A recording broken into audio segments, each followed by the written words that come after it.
Hello বন্ধুরা, কেমন আছো? আশা করছি সবাই দারুণ আছো। তো আবারও চলে এলাম আরও একটা মজাদার ভিডিও নিয়ে। আজকের ভিডিওটা একদম অন্যরকম হবে, তোমরা কন্টিনিউ ভিডিওটা দেখতে থাকো, আশা করি তোমাদের ভালো লাগবে। তো সকালবেলা চলে গেছিলাম বাজার থেকে কিছু রুই মাছ এনেছিলাম।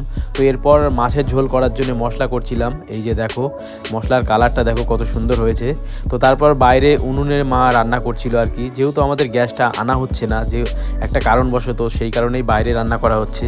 তো এটাও ভালো লাগে দেখতে, দেখো কত সুন্দর লাগছে, আর উনুনটা কত সুন্দর জ্বলছিল। তো আমিও একটু হেল্প করে দিচ্ছিলাম মাকে যতটুকু পারছিলাম। তো রান্না করতে করতে আমি আর পিকলু দুজন মিলে চলে আসলাম একটু বাইক নিয়ে ঘুরতে মাঠের দিকে। তো জায়গাটা দেখো কত সুন্দর জায়গা, চারিদিকে মাঠ, এরকম মানে গ্রামের সুন্দর মুহূর্ত যদি তোমরা এক্সপিরিয়েন্স করতে চাও, তো আমার মনে হয় এটা বেস্ট জায়গা। তোমরা কমেন্ট করে জানিও এই জায়গাটা তোমাদের কীরকম লাগছে। আমার তো দারুণ লাগে। তো আজকে পেয়ে গেছি আমাদের হিরো, কি জন্য নাম তোর ভুলে গেলাম, রানা। রানা আমার খুব ভালো ভাইপো, ঠিক আছে, ও খুব ভালো।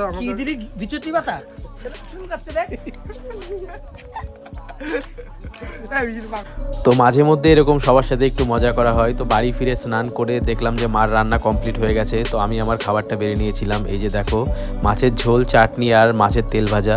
তো এটাই আজকে খাবার ছিল। ভিডিওটা ভালো লাগলে একটা লাইক করো।